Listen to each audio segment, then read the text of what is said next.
नमस्कार, आप देख रहे हैं नेशन इंडिया न्यूज।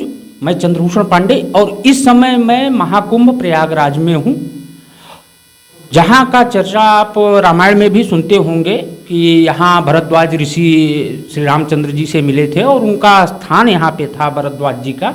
तो भरद्वाज आश्रम में इस समय मैं हूं।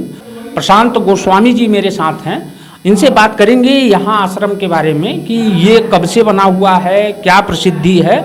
तो आइए, एक बार आपका स्वागत है हमारे चैनल पे। तो गोस्वामी जी बताइए कि ये मंदिर कितना पुराना है।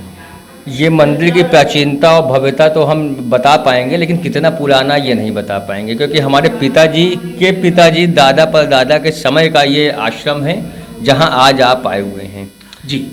और एक बात बताइए कि ये जो गुफा जिस जगह हम लोग खड़े हुए हैं, इसे गुफा कहा जाता है, तो इसका मतलब क्या है। इस गुफा का रहस्य ये है कि प्राचीन काल में जब भरद्वाज ऋषि का ये आश्रम है, भरद्वाज हर ऋषि मुनि वगैरह किसी न किसी पर या तो पर्वत की चोटी पे या फिर गुफा के अंदर ही अपना वो विश्राम स्थली बनाते थे। जिस तरह ये गुफा है, पहले ये मिट्टी का टीला हुआ करता था, तो बिरला जन कल्याण ट्रस्ट के द्वारा इसको स्थायित्व दिया गया है। और इस समय 2025 में योगी जी के द्वारा इसका भव्य कॉरिडोर बनाया गया है कि बोला गया है कि जहाँ जहाँ चरण पड़े रघुवर के, जहाँ जहाँ भगवान राम गए हुए हैं, वहाँ वहाँ योगी जी हमारे सत्य सनातनी हिंदू धर्म के प्रवर्तक कह लीजिए, धर्मरक्षक कह लीजिए, सनातनी हिंदू भाइयों के गुरु कह लीजिए, योगी जी ने उसी जगह का कॉरिडोर का निर्माण किया है और कायाकल्प बनाया है उसी जगह का कि जहाँ जहाँ चरण पड़े रघुवर के। तो यहाँ भी भगवान राम मात्र एक रात के लिए आए थे भरद्वाज ऋषि से पूछने के लिए कि 14 वर्ष का वनवास मुझे हुआ है, इतना लंबा समय मैं कहाँ व्यतीत करूँ। रामायण में लिखा है कि भरद्वाज आश्रम प्रभु आए, करत दंडवत मुनि उल्लाए, मुनि मन मोदन कछु कहीं न जाई, ब्रह्मानंद राशि जनु पाई। ये भरद्वाज ऋषि का आश्रम है। जब राम लक्ष्मण सीता जी वनवास के लिए आगे बढ़ रहे थे, तो जिस रास्ते से अभी आप निकले हैं, पहले गंगा नदी और यमुना नदी और सरस्वती नदी का संगम, त्रिवेणी कह लीजिए, तो इसी जगह हुआ करता था जहां आज आप खड़े हैं। जी, यहाँ पे जो दिखाई दे रहा है मूर्त, ये किनका मूर्त है और ये इनका क्या काम है जो आप बता रहे हैं धार्मिक रूप से कि ये देवता किस कार्य के लिए हैं। इनका नाम है ऋण मोचन और पाप मोचन। ऋण मोचन का मतलब होता है कि हम लोग अपने व्यवसाय में कह लीजिए या किसी भी प्रकार से हम लोग एक दूसरे से कर्ज जो लेते हैं, उस कर्ज को यदि हम नहीं चुका पाते हैं, तो उस कर्ज से मुक्ति पाने के लिए हम ऋण मोचन का पूजन करते हैं। जैसे संकट मोचन हनुमान जी संकट का निवारण करते हैं, वैसे ही ये ऋण मोचन, ऋण मतलब कर्ज, मोचन मतलब समाप्त कर देना, कर्ज को माफ करने वाले महाराज ऋण मोचन विष्णु स्वरूप। पाप मोचन, पाप को क्षमा करते हैं। ये भगवान राम का ब्रह्म पाप दूर हुआ था इस आश्रम के। लिखा है कि जो पग पड़े प्रयाग में कोटिल पाप बिलाए। अच्छा, ये ब्रह्म पाप श्री रामचंद्र जी को कब लगा था। ब्रह्म पाप भगवान राम को तब लगा था जब भगवान राम से इन्होंने वनवास पूछा कि मैं कहाँ व्यतीत करूँ 14 वर्ष का वनवास। तो भरद्वाज ऋषि ने अपने आश्रम में एक रात के लिए विश्राम कराया।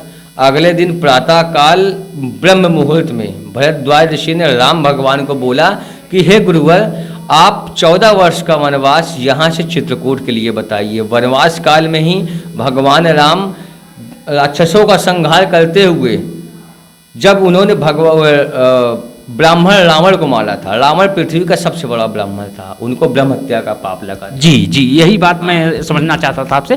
थोड़ा सा इधर आइए और कैमरामैन से मैं कहूँगा कि इधर आइए। ये संकटा माता, दुर्गा माता और कल्याणी माता के बारे में बताइए। संकटा माता है, ये संकट को हरने वाली माता हैं। हमारे या आपके हर संकट को काटेंगी। प्लस भगवान राम जब 14 वर्ष में आए थे, तो सभी देवी देवताओं के साथ उन्होंने संकटा माता का भी पूजन किया था। तो संकटा माता ने भगवान राम का संकट टालने के बाद तब उनको मार्ग के लिए आगे प्रस्थान किया था। उनके बगल में दुर्गा माता जी हैं। दुर्गा माता ने दुख हरा था भगवान राम का।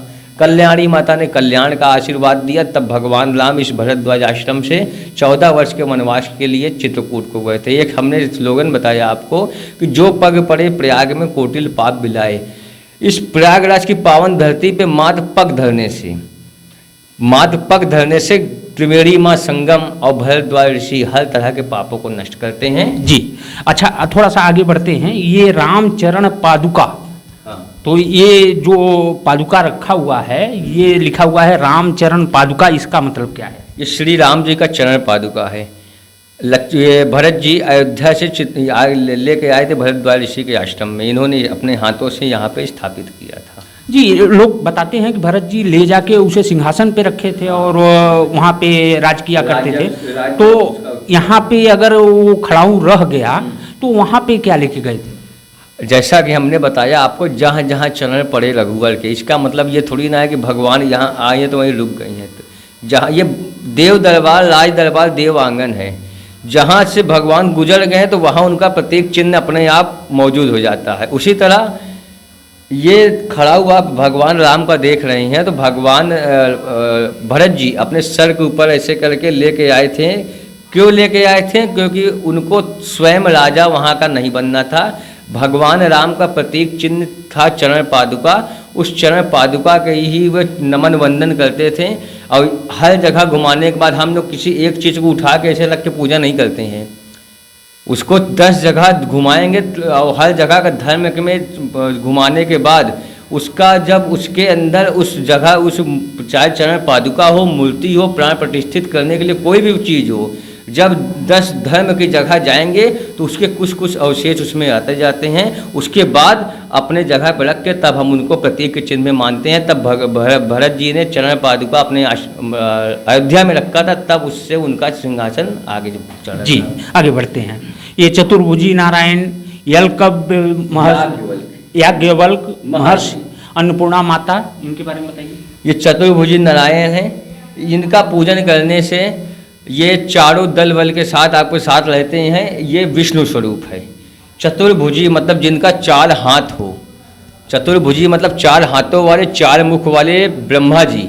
अब ब्रह्मा जी के बारे में बताएंगे हम। इनका भी महत्व भरद्वाज ऋषि के आश्रम से है, क्योंकि चतुर्भुजी नारायण का स्वरूप आप देख रहे हैं, इसी आश्रम पे ब्रह्मा जी ने प्रथम यज्ञ किया था। जी, तो आप एक बात और बता दीजिए, क्योंकि रामायण के बारे में आपको जानकारी अच्छी है, हम लोगों को तो भाई जितना सुनते हैं उतनी जानकारी मिलती है। तो रामायण में सुंदरकांड में एक मैंने लाइन पढ़ी थी, तज सकल आस भरोस गाँवहि सुनहि संतत सठ मना। इसका मतलब क्या है? इसका मतलब होता है भगवान का, जैसे सुंदरकांड में आपने इसको पढ़ा, तो सुंदरकांड हनुमान जी का कांड है। सुंदर नाम के पर्वत पर जब हनुमान जी चढ़ गए थे, उसी के ऊपर पूरा ये कांड का आरंभ हुआ। जी, वो तो मैं जानता हूँ। हाँ। लेकिन तज सकल आस भरोस गाँवहि सुनहि संतत सठ मना, इसका लाइन का अर्थ? इसका अर्थ ये हुआ कि सठ मतलब होता है बेवकूफ़ कह लीजिए उसको, पागल कह लीजिए। हाँ, तो राम कथा को सुनने से, श्रवण करने से, हर तरह जो राम कथा में है भी नहीं उसकी भी बुद्धि खुल जाती है। ये राम कथा ऐसी है कि सठ मना मतलब हर मनुष्य की बुद्धि खुल जाती है केवल इसका रसपान करने से। सठ के लिए मना किया गया है, किस चीज़ के लिए मना किया गया है? नहीं पता जी।